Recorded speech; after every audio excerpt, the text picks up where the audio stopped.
தந்தி தொலைக்காட்சி நேயர்களுக்கு வணக்கம். நல்லதை சொல்வோம், நல்லதை செய்வோம், நல்லதே நடக்கும். இன்று 5/10/2024 சனிக்கிழமை. சுவாதி நட்சத்திரம் இரவு 9:04 வரை, பிறகு விசாகம். இன்றைக்கு வடலூர் வள்ளல் பெருமான் பிறந்த நாள். பொதுவாக வள்ளலார் என்றவரை சொல்கிறோம். பொருளை வழங்கி வள்ளலாகவில்லை, அவர் அருளை வழங்கி வள்ளலாராக மாறினார். அப்படிப்பட்ட ஒரு மிகப்பெரிய மகான் அவருடைய பிறந்த தினம் இன்று அங்கு கொண்டாடுவதற்கு வடலூரிலே லட்சக்கணக்கிலே பக்தர்கள் கூடுவார்கள்.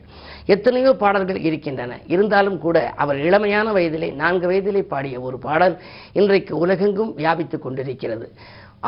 ஆதியிலே எல்லாம், அந்த காலத்திலே எல்லாம் பாடம் சொல்லிக் கொடுக்கின்ற பொழுது, ஓதாமல் ஒரு நாளும் இருக்க வேண்டாம், ஒருவரையும் புல்லாங்கு சொல்ல வேண்டாம், மாதாவை ஒரு நாளும் மறக்க வேண்டாம், வஞ்சனைகள் செய்வாரோடு இணங்க வேண்டாம் என்று வேண்டாம் வேண்டாம் என்று ஒரு உலக நீதி பாடல் முடியும். இதை கேட்ட வள்ளலார் சொன்னார், இளம் வயதில் ஆசிரியரிடம் கூறினார், வேண்டும் வேண்டும் என்று சொல்லுங்கள் என்றார். அந்த நேரத்திலே ஆசிரியருக்கு கோபம் வந்ததினாலே, தெரிந்தால் நீ சொல்லு என்று சொன்னவுடனே வள்ளலார் பாடிய பாடல்தான், ஒருமையுடன் நினைவு திருமலரடி நினைக்கின்ற உத்தமதம் உறவு வேண்டும், உள்ளொன்று வைத்து புறமொன்று பேசுவார் உறவு கலவாமை வேண்டும், பெருமை பெரு நின்னது புகழ் பேச வேண்டும், பொய்மை பேசாது இருக்க வேண்டும், பெருநெறி பிடித்து ஒழுக வேண்டும், மதமான பெய் பிடியாது இருக்க வேண்டும், மறுவு பெண்ணாசை மறக்க வேண்டும், உன்னை மறவாது இருக்க வேண்டும், மதி வேண்டும், நின் கருணை நிதி வேண்டும், நோயற்ற வாழ்வு நான் வாழ வேண்டும், தருமமிகு சென்னையில் கந்தகோட்டத்துள் வள தலமோங்கு கந்தவேளே தன்முகத் துய்யமணி உன்முகச் சைவமணி சண்முகத் தெய்வமணி என்று பாடினார். இப்படிப்பட்ட வேண்டுதல் பதியங்களை பாடி இன்று நாம் இறை வழிபாட்டை மேற்கொண்டால் நமக்கு வேண்டியதெல்லாம் கிடைக்கும். அது மட்டுமல்ல, இந்த சனிக்கிழமை புரட்டாசி சனிக்கிழமை என்பதனாலே பல ஆலயங்களிலும் பல ஊர்களிலும் ராமாயணம் படிக்கப்பார்கள். குறிப்பாக செட்டிநாட்டு பகுதியிலே இன்றைக்கு கவியரசு கண்ணதாசன் பிறந்த ஊரான சிறுகூடல்பட்டியில் உள்ள அந்த சிவாலயத்திலே இன்றைக்கு பட்டாபிஷேகம் நடைபெறுகிறது.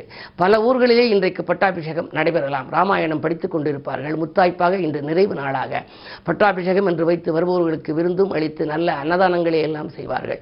இந்த பட்டாபிஷேக விழாவிலே நாம் கலந்து கொண்டால் நமக்கு கேட்ட வரமெல்லாம் நமக்கு கிடைக்குமாம். ராமருக்கு முடிசூட்டுகின்ற ஒரு இனிய நாளாக இந்த நாள் அமைகின்றது. பல ஆலயங்களிலும் செட்டிநாட்டு பகுதியிலே பல இல்லங்களிலும் இன்றைக்கு பட்டாபிஷேக விழா நடைபெறும். ஆக இன்று வள்ளலார் பிறந்த தினமாக விளங்குகிற இந்த நாளும், ராமனுக்கு வந்த நாளாக விளங்கும் இந்த நாளும் ஒரு புனிதமான நாள். இன்றைய நாளை நீங்கள் ஆலய வழிபாட்டில் கவனம் செலுத்தி உங்கள் வாழ்க்கையை அற்புதமாக அமைத்துக் கொள்ளுங்கள் என்று சொல்லி இனி இந்திய ராசி பலன்களை இப்பொழுது உங்களுக்கு வழங்கப் போகின்றேன். மேசராசி நேயர்களே, வருமானம் திருப்திகரமாக இருக்கின்ற நாள். வருங்காலத்தை பற்றிய சிந்தனை உங்களுக்கு மேலோங்கும். 12 ராகு இருப்பதால் பயணங்கள் ஏற்படலாம். இடமாற்றங்கள், ஊர் மாற்றங்கள், வீடு மாற்றங்கள் பற்றி சிந்தித்தவர்களுக்கு அது கைகூடலாம். செவ்வாய் 3 இருப்பதால் விலகிச் சென்ற சொந்தங்கள் விரும்பி வந்து சேருவார்கள். இந்த நாள் மிக இனிய நாள். ரிஷபராசி நேயர்களே, உயர்ந்த மனிதர்களின் ஒத்துழைப்பு கிடைத்து மகிழ்கின்ற நாள். உள்ளம் மகிழும் சம்பவம் இல்லத்தில் நடைபெறப் போகிறது. கடமைகளை சரிவரச் செய்வீர்கள். சமயோஜிதமாகவும் சாதுரியமாகவும் பேசி காரியங்களை முடிக்கக்கூடிய ஆற்றல் உங்களுக்கு உண்டு. 2 செவ்வாய் இருப்பதால் ஒரு சில சமயங்களில் கோபத்தின் காரணமாக சில இடையூறுகள் வரலாம். இருந்தாலும் அதை சமாளித்து வெற்றி காணும் நாளாக இந்த நாள் அமைகின்றது. மிதுனராசி நேயர்களே, ராசியிலேயே செவ்வாய் 6க்கு அதிபதி இருப்பதனாலே கடன் சுமை கூடும், கவலைகள் சேரும், வாங்கல் கொடுக்கல்கள் திருப்திகரமாக இருக்காது. அது மட்டுமல்ல, எதற்காக நீங்கள் முயற்சி எடுத்தாலும் ஒரு முறைக்கு இருமுறை செய்யும் சூழல் உருவாகலாம். பழைய கடன்களை அடைத்துவிட்டு புதிய கடன்களை நீங்கள் வாங்கக்கூடிய சூழல் கூட ஒரு சிலருக்கு உண்டு. என்ன இருந்தாலும் 10 ராகு இருக்கின்றார்.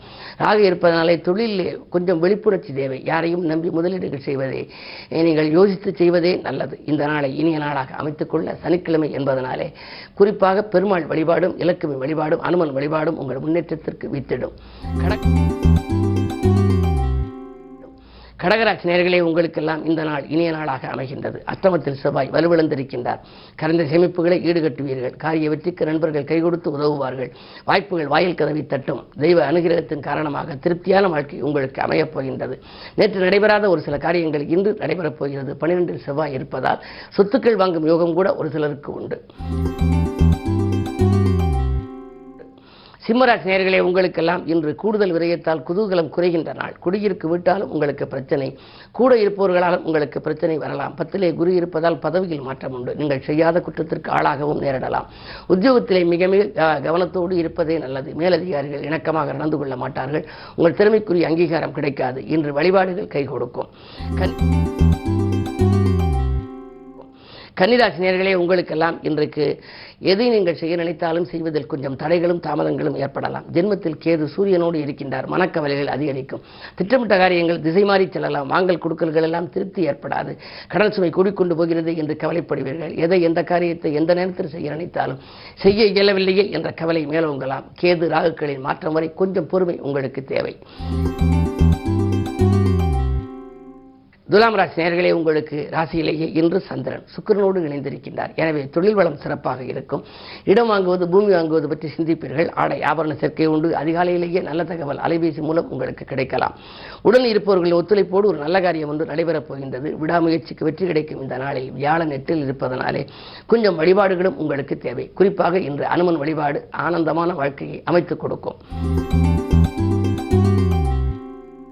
விருச்சிக ராசி நேயர்களே, உங்களுக்கெல்லாம் இன்று நன்மைகள் அதிகம் நடைபெறுகின்ற நாள்.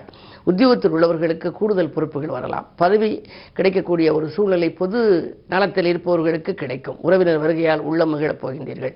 குறு பார்வை இருப்பதனாலே கவலைப்பட வேண்டியதில்லை. கல்யாண கனவுகள் நனவாகலாம். கடமையில் இருந்த தொய்வாகலும். காசு பண புழக்கம் அதிகரிக்கும். கேட்ட இடத்தில் உதவிகள் கிடைக்கும். இந்த நாள் மேலும் இனிய நாளாக அமைத்துக் கொள்ள இன்று கிழமை சனி என்பதனாலே இன்று நீங்கள் வள்ளல் பெருமானையும் வழிபட வேண்டும். அதே நேரத்திலே வள்ளலாக விளங்கக்கூடிய அந்த முருகப்பெருமானையும் நீங்கள் வழிபட வேண்டும். ராமபிரானையும் வழிபட வேண்டும். எனவே வழிபாட்டு மூலம் உங்களுடைய வளர்ச்சிக்கு மிக உறுதுணையாக இருப்பது வழிபாடு என்பதை நினைவில் கொள்ளுங்கள். அதே நேரத்திலே 4ஆம் இடத்திலே சனி இருக்கின்றார். 4இல் இருக்கும் சனி வக்ர இயக்கத்தில் இருப்பதனாலே இன்று முழுவதும் உங்களுக்கு உற்சாகம் குடிகொள்ளும். உற்சாகத்தோடு பணிபுரிவீர்கள். தனுசு ராசி நேயர்களே, உங்களுக்கு 6இல் குரு இருந்தால் ஊரில் பகை என்பார்கள். எனவே பகைக்கு மத்தியில் உங்கள் வாழ்க்கை முன்னேற்றத்தில் சில முட்டுக்கட்டைகள் வந்து அலைமோதும். கோபத்தின் காரணமாக பல நல்ல வாய்ப்புகளை இழக்க நேரிடும். மற்றவர்களை நம்பி ஒப்படைத்த பொறுப்புகள் நடைபெறாமல் கூட போகலாம். என்ன இருந்தாலும் தொழில் உத்தியோகத்தில் கூட இருப்பவர்களோடு கொஞ்சம் விழிப்புணர்ச்சியோடு செயல்படுவதே நல்லது. ஏமாற்றங்களை சந்திக்காமல் இருக்க அது இனிய வழி. மகர ராசி நேயர்களே, குரு பார்க்கிறது. குரு பார்ப்பதனாலே பம்பரமாக சுழன்று பணிபுரிவீர்கள். உங்களுடைய பணிக்கு ஏற்ற விதத்திலே உங்களுக்கு பொருளாதாரமும் சிறப்பாக உயரும். தொழில் வளர்ச்சிக்கு நண்பர்கள் உறுதுணையாக இருப்பார்கள். பழைய தொழிலை கொடுத்துவிட்டு புதிய தொழில் தொடங்கலாமா என்று சிந்திப்பீர்கள். உத்தியோகத்தில் உள்ளவர்கள் விஆர்எஸ் பெற்றுக்கொண்டு வெளியில் வந்து தொழில் தொடங்கும் முயற்சியிலே ஆர்வம் காட்டுவார்கள். என்ன இருந்தாலும் சனி வக்ர நிவர்த்தி ஆகும் வரை கொஞ்சம் பொறுமையாக இருப்பது நல்லது. கும்பராசி நேயர்களே, வக்ரச்சனையின் ஆதிக்கம் இருப்பதனாலே அக்கறை செலுத்தாத காரியங்களில் கூட ஆதாயம் கிடைக்கும். நினைத்தது நிறைவேறும். நிகழ்கால தேவைகள் பூர்த்தியாகும். உடன்பிறப்புகள் உறுதுணையாக இருப்பார்கள். சுப செலவுகள் உங்களுக்கு அதிகரிக்கும். பஞ்சமஸ்தானத்தில் செவ்வாய் இருப்பதால் பூர்வீக சொத்து தகராறுகள் அகலலாம். புதிய சொத்துக்கள் வாங்கும் முயற்சி கூட உங்களுக்கு கைகூடும். இந்த நாள் நல்ல நாள். மீனராசி நேயர்களே, சந்திராஷ்டமம். பாசம் காட்டியவர்களின் வேஷம் கலையும் நாள். பண நெருக்கடி அதிகரிக்கும். ஒரு கடன் அடைக்க மற்றொரு கடன் வாங்கி சங்கிலித்தொரு போல கடன் சுமை கூடிக்கொண்டே செல்லலாம். காரியங்களை சாதிக்க இயலவில்லையே என்று கவலைப்படுவீர்கள். செல்வாக்கு மிக்கவர்கள் அருகில் இருந்தாலும் கூட உங்களுக்கு மனக்கவலைகள் அதிகரிக்கும். என்ன இருந்தாலும் இன்று முழுவதும் நீங்கள் கொஞ்சம் கவனமாகவே செயல்பட வேண்டும். மற்றவர்களை நம்பி எந்த பொறுப்பும் ஒப்படைக்க வேண்டாம். குறிப்பாக பணப்பொறுப்பு சொல்லி தொகைகள் வாங்கி கொடுப்பதில் சிக்கல்கள் வரலாம். கவனம் தேவை. மேலும் விவரங்கள் அறிய தினத்தந்தி படியுங்கள்.